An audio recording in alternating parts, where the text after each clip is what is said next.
afternoon. Welcome back to Tommy Maroon Sports Show right here on WCTV in Wadsworth.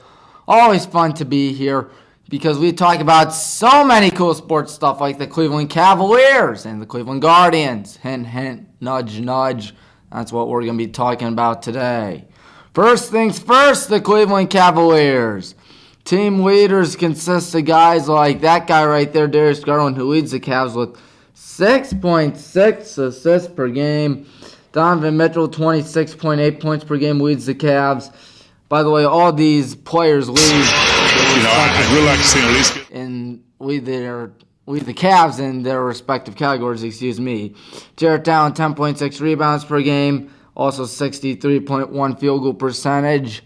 Not to mention that Sam Merrill shooting 92.3 from the free throw line.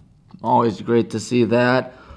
Always great to see what Donovan Mitchell's up to, what he has 1.7 steals per game and 1.5 blocks per game. That's for Evan Mobley at least.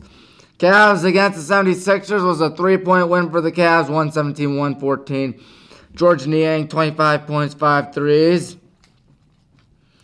Evan Mobley, 20 points, 11 rebounds, and Darius Garland, 14 points, 12 assists. Meanwhile, Kyle Lowry, 23 points, and Tobias Harris, 21, while Tyrese Maxey had 16 points and 11 assists. It was such a competitive game to a point which neither team was up by double digits at one point, but the Sixers did have 5 more rebounds than the Cavaliers. Cavs have been struggling from the free throw line, I will admit, or not free throw line, with the rebounds, I will admit that. The rebounds have been a bit the Achilles heel, but fortunately the Cavs got the job done that day. Wait till you hear about the rebound total against the Denver Nuggets, the next team on Easter Sunday, a 130-101 loss at the Ball Arena in Denver, Colorado. Evan Mobley, 23, Jarrett Allen, 19, Karis LeVert, 15. While the MVP frontrunner and one of the best Denver Nuggets of all time, I guess you might say now. I mean, he's led them to their only NBA championship ever last year, Nikola Jokic. 26 points, 18 rebounds, 16 assists. He just went crazy, didn't he? Meanwhile, Kentavious Caldwell-Pope, 22 points. And Michael Porter Jr., 19 points. First half was actually a lot more competitive than the second half, where the Nuggets, of course, obviously ran away with it, winning by 29. And they had, I believe, 51 rebounds, whereas the Cavs had 28. Point of the story, they nearly doubled Cleveland's rebound total.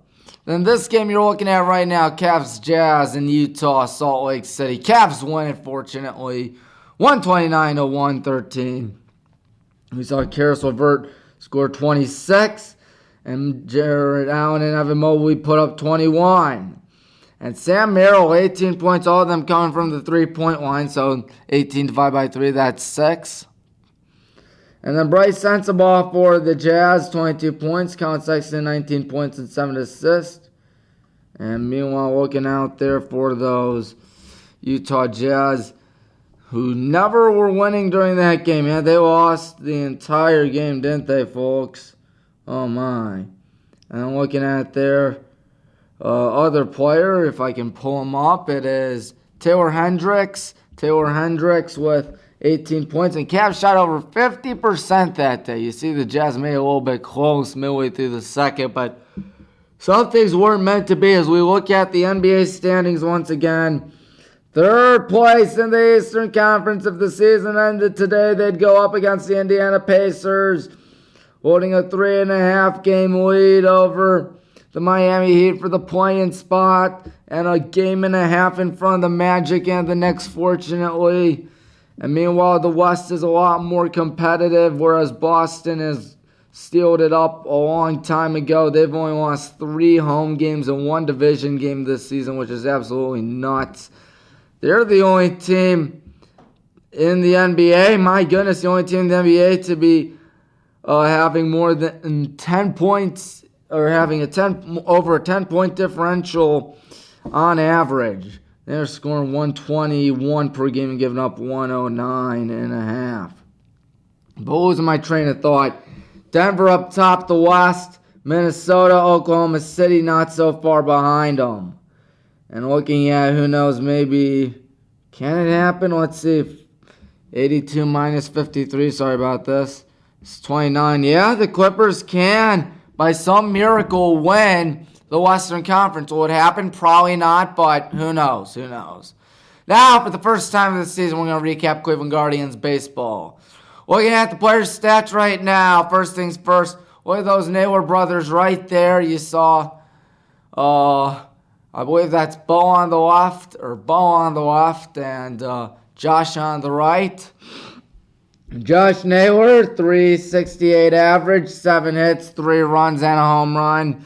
Jose Ramirez, 7 hits, 6 runs, 4 RBIs, home run. Bo Naylor, 3 walks, 308 average, 976 OPS, and a home run.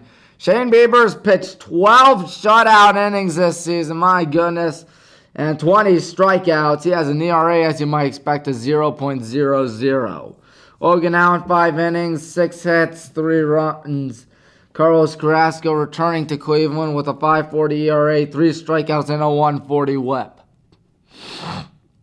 Meanwhile, looking at the series recaps, the Guardians against the Athletics. This was the first game of the season for either team that you're looking at right there. It was a 3-1 series win for the Guardians in front of what were some very, very, very pathetic crowds. Even on Oakland Athletics standards, they were super pathetic.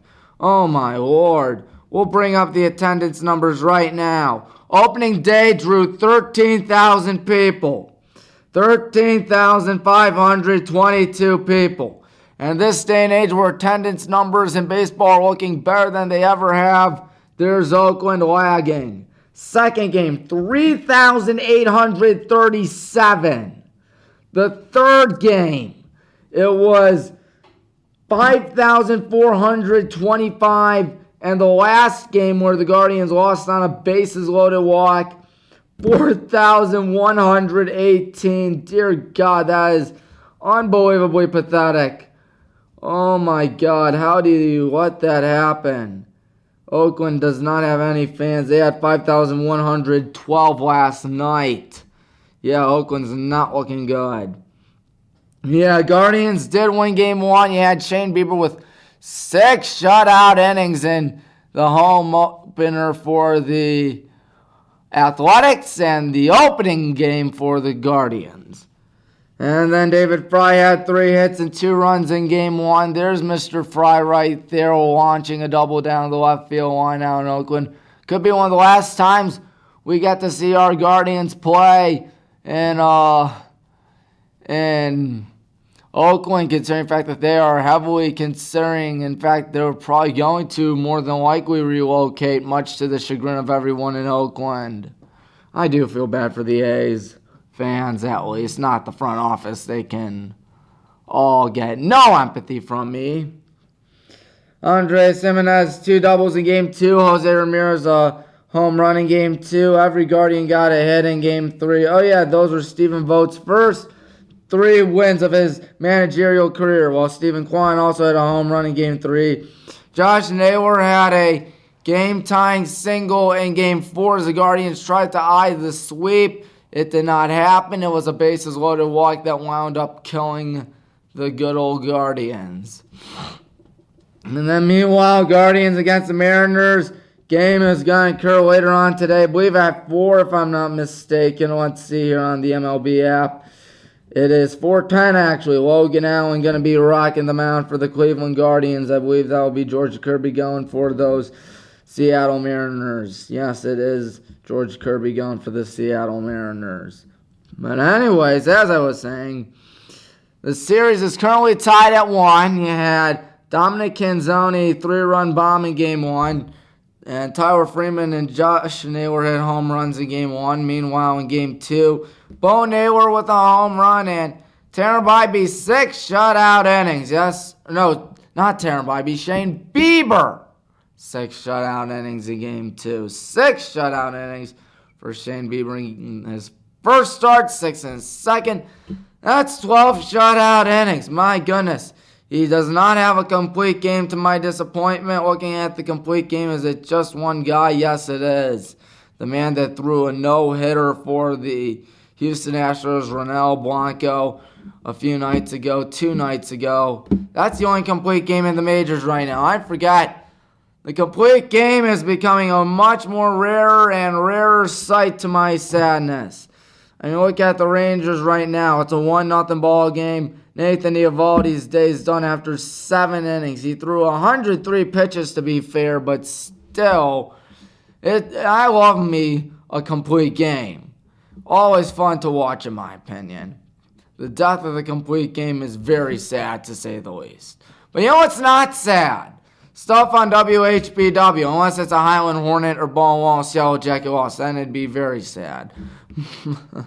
But anyways, looking at everything out here, we are at 559 subscribers, which is always a good sight to see. And tonight, the Baldwin Wallace Yellow Jackets will play the John Carroll University Blue Streaks in women's lacrosse at 7 p.m.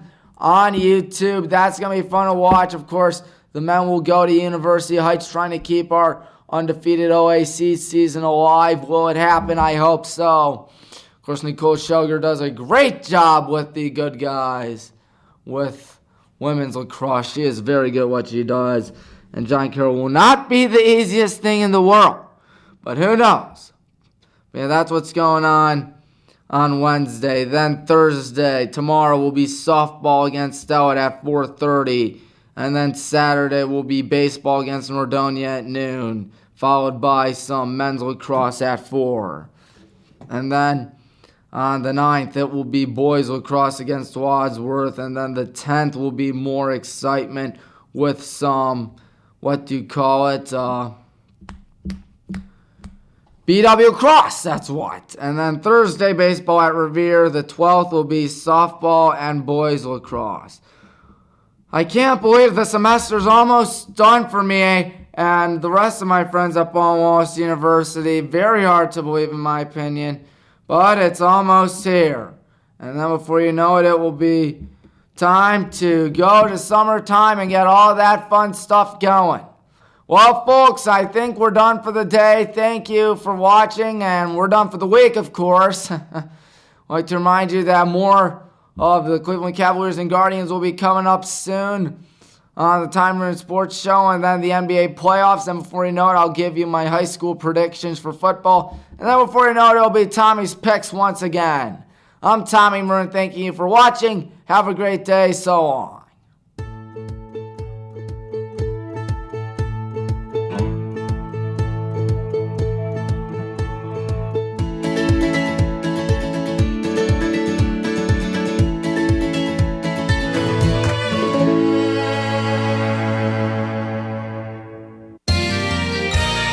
You are watching WCTV, Wadsworth Community Television.